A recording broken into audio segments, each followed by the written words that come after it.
ഈ ട്രംപിൻ്റെ ഒരു പ്രസ്താവന വന്നിട്ടുണ്ട്, ഞങ്ങൾ യുദ്ധത്തിനില്ല, പക്ഷെ ഞങ്ങളെ ആക്രമിക്കുകയാണെങ്കിൽ ഞങ്ങൾ യുദ്ധത്തിനിറങ്ങും. ഈ മുന്നറിയിപ്പ് നൽകിയിരിക്കുന്നത് മറ്റാർക്കുമല്ല, ഇറാനാണ്. ഇറാനുമായി ബന്ധപ്പെട്ട് പക്ഷേ ഇറാൻ അങ്ങനെ ആക്രമിക്കാൻ തയ്യാറാകുമോ അമേരിക്കയെ? അല്ല, ഇറാൻ ഇപ്പോൾ ഈ പശ്ചിമേഷ്യയിലെ ഇസ്രായേൽ ഇറാൻ സംഘർഷം ആരംഭിച്ചതിന് ശേഷം ഇറാൻ്റെ പരമോന്നത നേതാവ് ആയത്തുള്ള അലി ഖമേനി ഒരു മുന്നറിയിപ്പ് കൊടുത്തു. ഇനിയും ഞങ്ങളെ ആക്രമിച്ചാൽ, ഇസ്രായേൽ ഞങ്ങളെ ആക്രമിച്ചാൽ, ഇസ്രായേലിനെ സഹായിക്കുന്നത് അമേരിക്കയാണ്. ഇസ്രായേലിന് ആയുധം കൊടുക്കുന്നു, പണം കൊടുക്കുന്നു, വേണ്ട പ്രതിരോധ സംവിധാനങ്ങളെല്ലാം കൊടുക്കുന്നു. അങ്ങനെയുള്ള ആ സഹായം അമേരിക്കയിൽ നിന്ന് ഇസ്രായേലിന് കിട്ടുന്നു. അതുപയോഗിച്ചാണ് ഇസ്രായേൽ ഞങ്ങളെ ആക്രമിക്കുന്നത് എന്നാണ് ഇറാൻ്റെ ആരോപണം.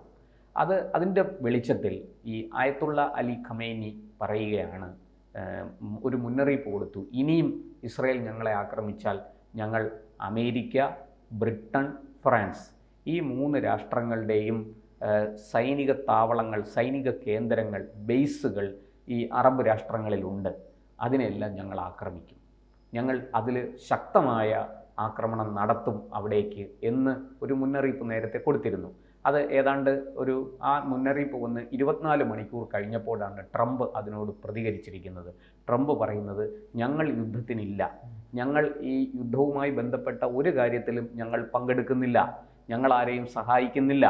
പക്ഷേ ഞങ്ങളെ അതിൻ്റെ പേരും പറഞ്ഞ്, ഈ യുദ്ധത്തിൻ്റെ പേരും പറഞ്ഞ് ഞങ്ങളെ ആരെങ്കിലും ആക്രമിച്ചാൽ അതാരായാലും ശരി അവർക്കെതിരെ ശക്തമായി തിരിച്ചടിക്കും. മുമ്പൊരിക്കലും ഇല്ലാത്ത വിധം തിരിച്ചടിക്കും. കാരണം മുമ്പ് നമുക്കറിയാം, പണ്ട് ജോർജ് ബുഷൊക്കെ പ്രസിഡൻ്റായിരുന്ന കാലത്ത് അമേരിക്ക അഫ്ഗാനിസ്ഥാനിലും ഒക്കെ നടത്തിയ സൈനിക നീക്കങ്ങളെക്കുറിച്ച് നമുക്കറിയാം, ചരിത്രത്തിലുണ്ട്. പക്ഷേ അവിടെ ഒന്നും നടപ്പാക്കാത്ത കാര്യങ്ങൾ, അവിടെ ഒന്നും നടത്താത്ത കാര്യങ്ങൾ ഞങ്ങൾ നടത്തും എന്നാണ് ഇപ്പോൾ ട്രംപ് പറയുന്നത്. ട്രംപ് ഇപ്പോൾ കുറച്ച് നാളുകളായി അമേരിക്കയുമായി ശ്രദ്ധിച്ചാൽ നമുക്ക് മനസ്സിലാകുന്ന കാര്യം, മുൻകാലങ്ങളിൽ അമേരിക്കയ്ക്ക് യുദ്ധക്കൊതി ഉണ്ടായിരുന്നു. വലിയ രീതിയിൽ അവർ തന്നെ യുദ്ധം ചെയ്യാനായി ഇറങ്ങുന്നു. പക്ഷേ ഇപ്പോൾ കാണുന്നത് ഈ യുദ്ധവുമായി ബന്ധപ്പെട്ട് ഒരു അകലം പാലിക്കാൻ എപ്പോഴും അമേരിക്ക ശ്രമിക്കുന്നുണ്ട് കുറച്ച് നാളുകളായി. തീർച്ചയായിട്ടും അതിന് കാരണം അമേരിക്ക വലിയ സാമ്പത്തിക പ്രതിസന്ധി നേരിടുന്നു. അമേരിക്കയാണ് ഇന്ന് ലോകത്തെ ഏറ്റവും കൂടുതൽ വായ്പ എടുത്തിരിക്കുന്ന രാജ്യം അമേരിക്കയാണ്. അമേരിക്കയുടെ GDP ഒക്കെ വലിയ രീതിയിൽ ഉയർന്നു നിൽക്കുന്നു. അമേരിക്ക വികസിത രാഷ്ട്രമാണ്, ഒക്കെ ശരിയാണ്. പക്ഷേ അമേരിക്കയുടെ ഭാവി, പ്രത്യേകിച്ചും സാമ്പത്തിക ഭദ്രത ഒക്കെ ചോദ്യം ചെയ്യപ്പെട്ടുകൊണ്ടിരിക്കുകയാണ്. അത് വലിയ തോതിൽ അവർക്ക് ഈ പല കാരണങ്ങൾ കൊണ്ട്, ഞാൻ അതിൻ്റെ അമേരിക്കയുടെ സാമ്പത്തിക പ്രശ്നങ്ങളിലേക്ക് ഞാൻ പോകുന്നില്ല. അവിടെ സാമൂഹ്യ പെൻഷൻ കൊടുക്കുന്നത്, അതുപോലെ ഈ ക്ഷേമ ആനുകൂല്യങ്ങൾ കൊടുക്കുന്നതിലൊക്കെ വലിയ ബാധ്യത അമേരിക്കയ്ക്ക് വരുന്നുണ്ട്. അതുമായി ബന്ധപ്പെട്ട് അമേരിക്ക പ്രതിരോധ ചെലവ് തന്നെ വളരെ കൂടുതലാണ്. അപ്പോൾ പ്രത്യേകിച്ചും ഈ മറ്റു രാജ്യങ്ങളുടെ കാര്യത്തിൽ ഇടപെടുകയും അവിടെ ഈ യുദ്ധ ഉപകരണങ്ങൾ വിൽക്കുന്നതിലൂടെ, അല്ലെങ്കിൽ ഈ വെടിക്കോപ്പുകളും ഈ ആയുധങ്ങളും ഒക്കെ വിൽക്കുന്നതിലൂടെ അമേരിക്കയ്ക്ക് വലിയ വരുമാനം കിട്ടുന്നുണ്ട്. അത് ശരിയാണ്. പക്ഷേ അതിലുപരി അതിനുവേണ്ടി ഉണ്ടാക്കുന്ന ഈ ആയുധങ്ങളും വെടിക്കോപ്പുകളും മിസൈലുകളും ഒക്കെ വിൽക്കാൻ വേണ്ടിയിട്ട് ഇവർ ഉണ്ടാക്കുന്ന ഒരു സാഹചര്യം, ഇവർ സൃഷ്ടിക്കുന്ന ഒരു സാഹചര്യമുണ്ട്. ആ സാഹചര്യം സൃഷ്ടിക്കാൻ വേണ്ടിയിട്ട് വലിയ തോതിൽ പണം ചെലവഴിക്കേണ്ടി വരുന്നു അമേരിക്കയ്ക്ക്. അത് സാമ്പത്തിക പ്രതിസന്ധി, സാമ്പത്തിക ബാധ്യത വർദ്ധിപ്പിക്കുന്നു അമേരിക്കയുടെ. ഇത് ട്രംപിന് നന്നായിട്ട് അറിയാം. അതുകൊണ്ടാണ് ട്രംപ് വലിയ ഒരു ഉത്സാഹം കാണിക്കാതെ, ഈ മുമ്പ് പല പ്രസിഡന്റുമാരും യുദ്ധക്കൊതിയന്മാരായ പ്രസിഡന്റ്മാർ അമേരിക്കയിൽ ഉണ്ടായിരുന്നു, നമുക്കറിയാം. അവരെ പോലെ ഒരു നയം സ്വീകരിക്കാതെ, ഈ യുദ്ധത്തിലേക്ക് പോകാതെ വ്യാപാരത്തിലേക്ക്, മറ്റ് ചില കാര്യങ്ങളിലേക്ക് ഒക്കെ ശ്രദ്ധ കൂടുതൽ കൊടുക്കുന്ന. അതോടൊപ്പം തന്നെ പണ്ട് നമുക്ക് ശ്രദ്ധിച്ചാൽ അറിയാം, വലിയ രീതിയിൽ സൈനികരെ അങ്ങോട്ട് അയക്കും, പിന്നെ അവിടെ മരണം സംഭവിക്കുന്നു, പിന്നെ അമേരിക്കയിലെ ജനങ്ങൾ തന്നെ വലിയ പ്രതിഷേധം സംഘടിപ്പിക്കുന്നു. ഇറാഖുമായി ബന്ധപ്പെട്ടും അഫ്ഗാനിസ്ഥാനിലും അത് കണ്ടതാണ്. പക്ഷെ ട്രംപ് അതിന് തയ്യാറല്ല.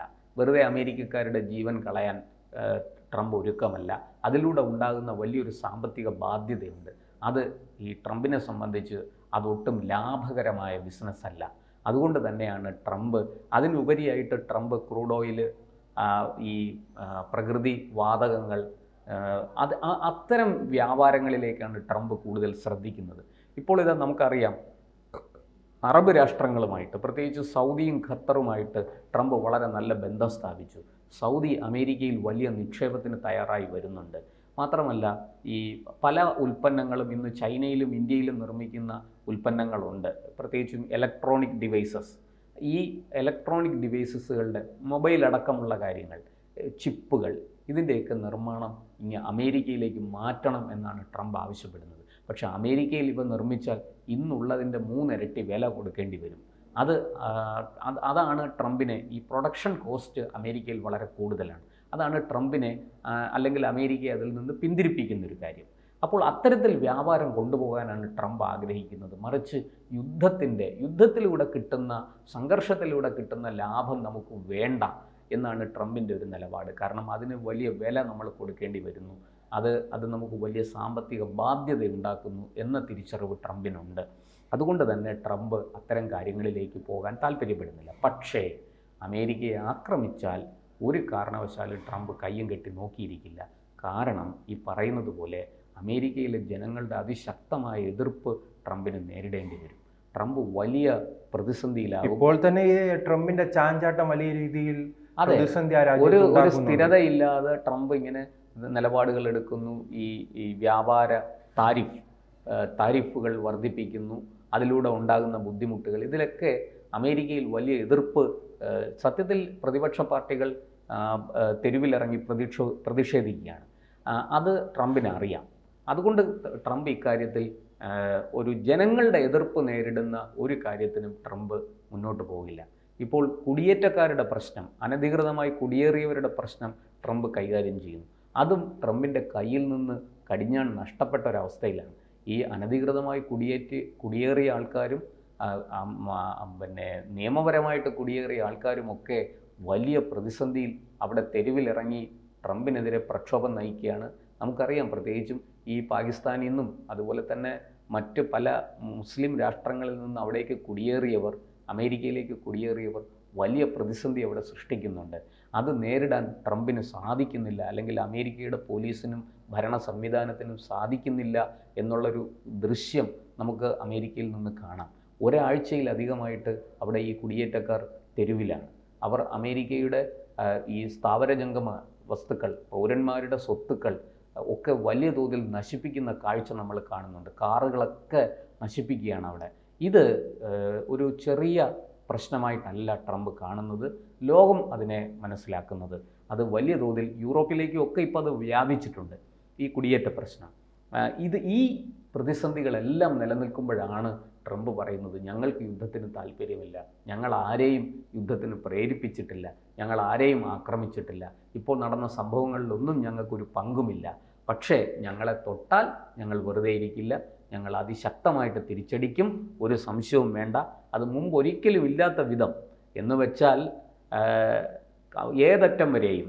അല്ല, ഇങ്ങനെ പറയുമ്പോഴും അമേരിക്ക ഒരു ഭാഗത്ത് വലിയ ശ്രമം നടത്തുന്നുണ്ടല്ലോ ഇതിനെ, ഈ യുദ്ധം അവസാനിപ്പിക്കുക. ഇസ്രയേലും ഇറാനും തമ്മിലുള്ള ഈ പ്രശ്നം അവസാനിപ്പിക്കാൻ അമേരിക്കയ്ക്കും താല്പര്യമുണ്ട്. കാരണം അമേരിക്കയുടെ പല കച്ചവടങ്ങളും ഇതുകൊണ്ട് തടസ്സപ്പെടും.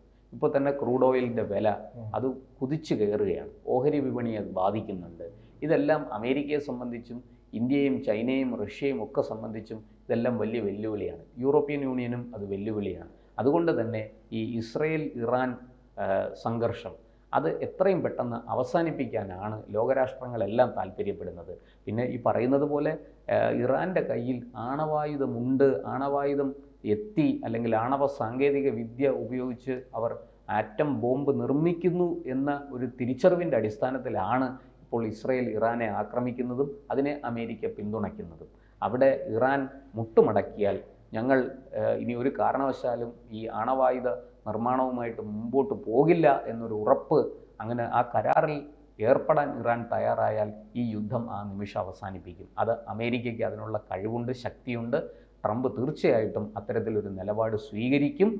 പക്ഷേ അപ്പോഴും ഒരു കാര്യം അവശേഷിക്കുന്നു, അമേരിക്കയെ ഏതെങ്കിലും വിധത്തിൽ ആക്രമിച്ചാൽ, അവരെ ഉപദ്രവിച്ചാൽ, അവരോട് ചൊറിയാൻ ചെന്നാൽ അവർ ശക്തമായിട്ട് തിരിച്ചടിക്കുമെന്ന് തീർച്ചയാണ്. കൂടുതൽ വാർത്തകളും വിശേഷങ്ങളും നിങ്ങളിലേക്ക് എത്താൻ ABC മലയാളം സബ്സ്ക്രൈബ് ചെയ്യുക, ബെൽ ബട്ടണും അമർത്തുക.